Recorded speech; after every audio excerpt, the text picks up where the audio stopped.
Bonjour mes chers Capricornes et bienvenue sur votre guidance spéciale amour pour ce mois de juillet 2024.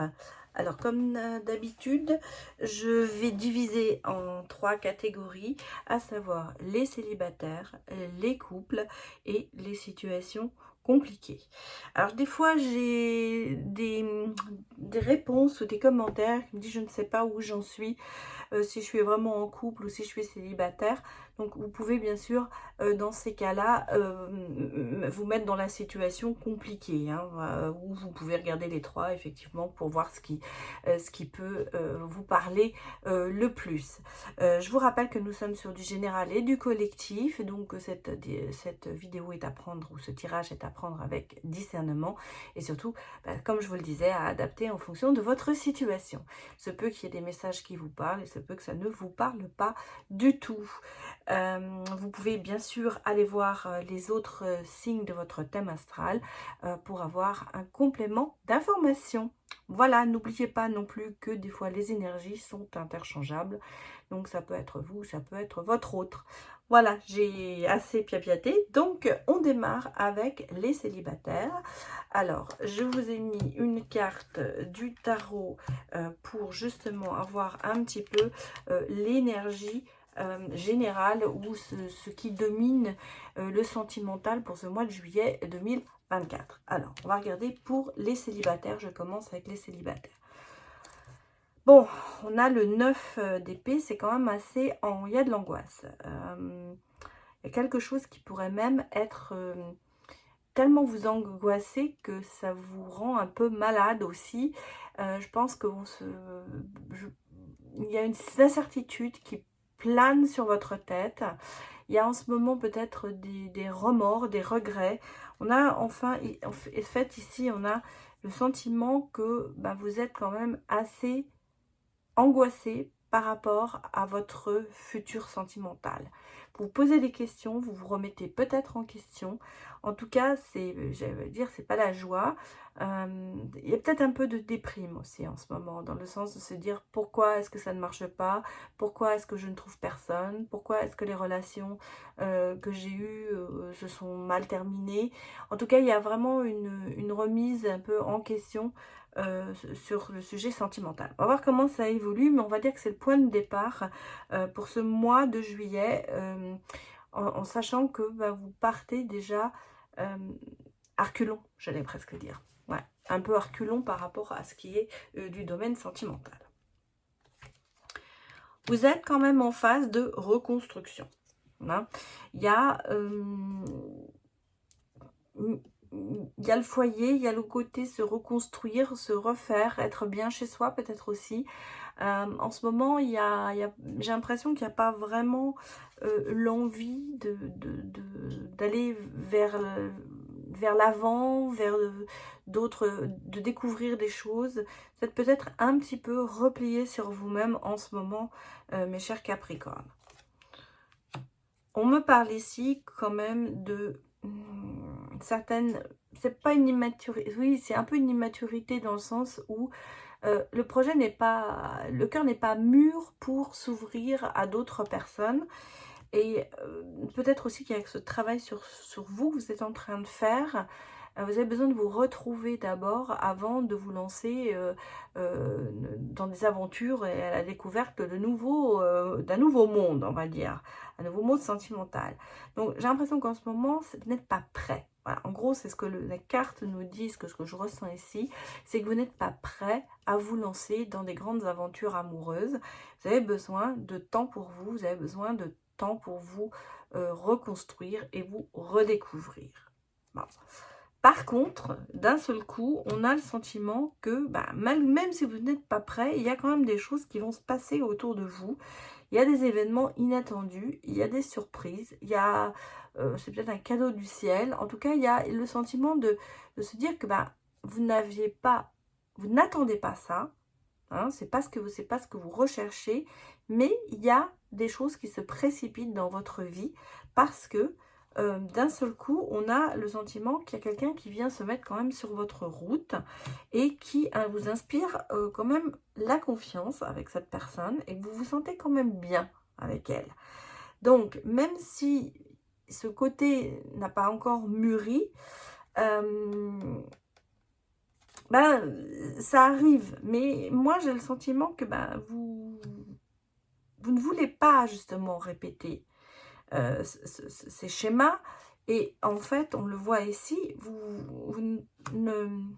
Comment vous dirais-je? C'est pas que vous n'y allez pas, mais vous voulez terminer ces répétitions, ces schémas, ces personnes sur lesquelles vous tombez peut-être toujours.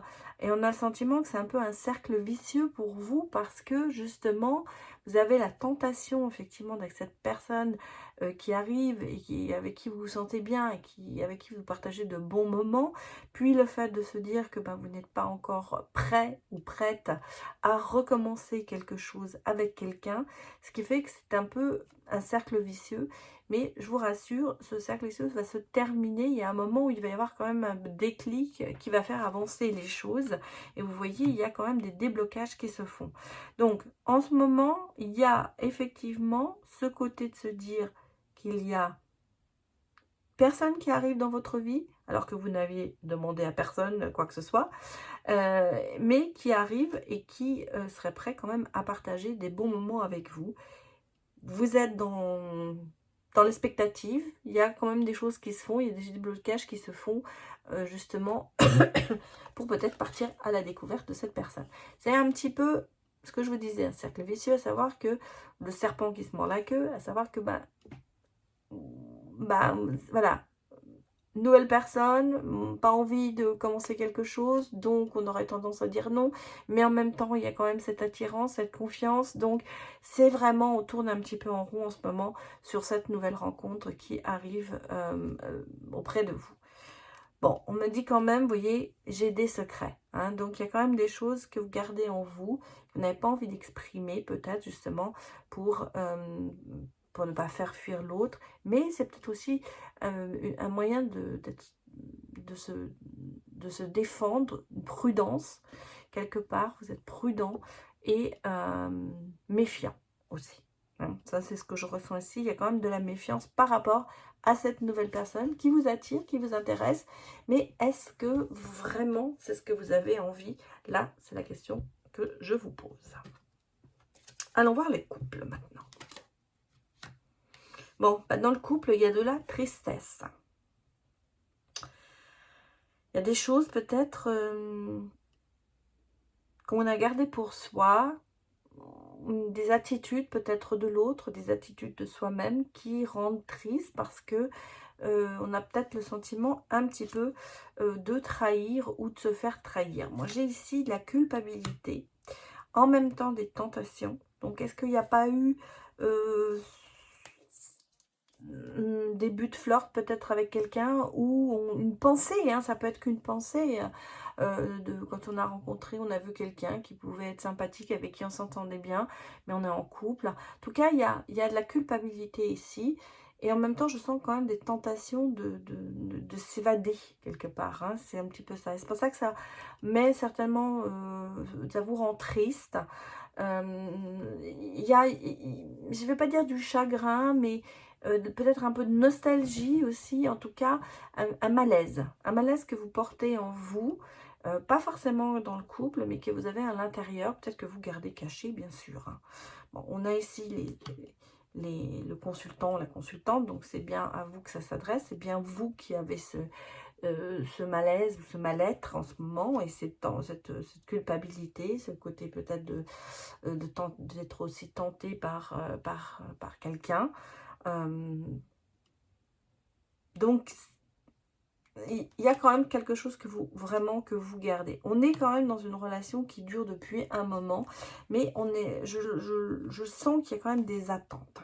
Il y a des attentes dans cette relation. Alors, pourquoi est-ce que vous êtes peut-être tenté d'aller voir ailleurs ou tenté par une personne, vous avez des idées, on va dire tentatrices, hein,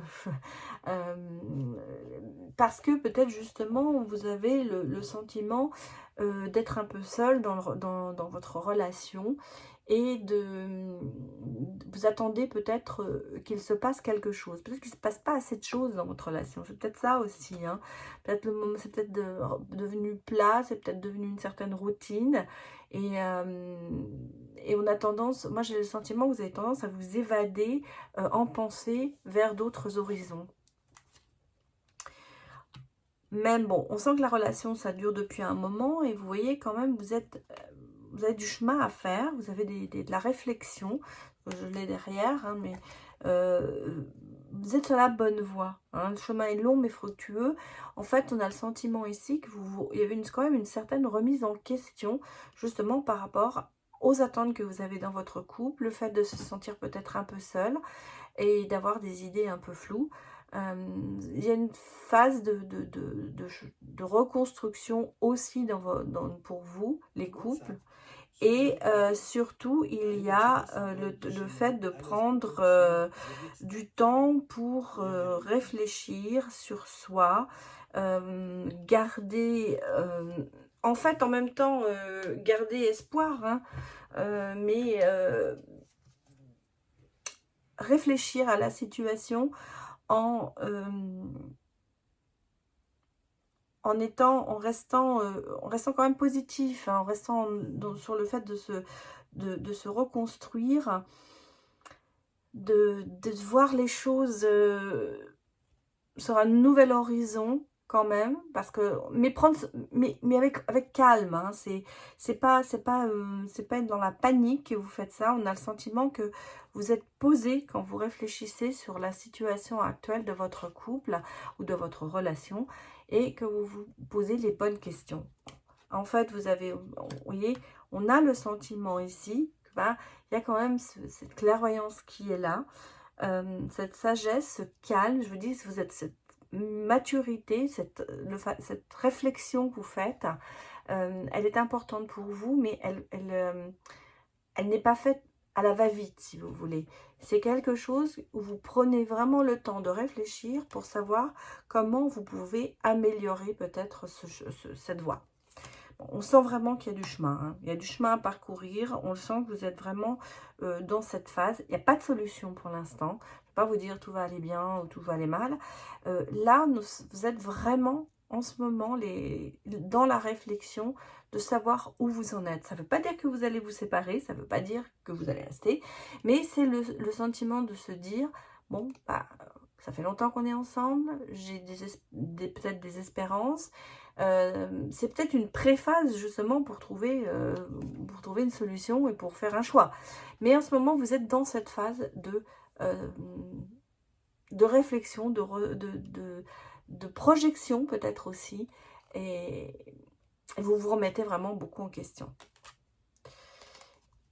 On dit que le passé bloque aussi, hein. Donc il y a des choses peut-être que vous avez le sentiment de répéter par rapport à votre passé. Et c'est pour ça que vous préférez prendre une certaine distance et réfléchir sur la question. Voilà pour les couples. Allons voir maintenant les situations compliquées. Comme je vous l'ai dit au départ, on peut être en couple ou avoir le sentiment d'être en couple ou être célibataire, on ne sait pas trop où on est. Ça peut être une situation compliquée.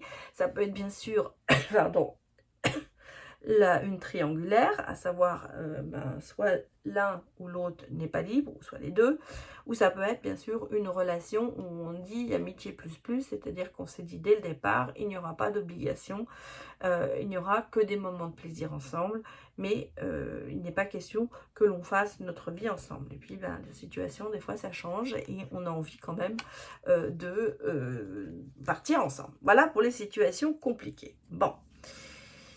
Mauvais conseil. Ça, c'est votre énergie. Bon.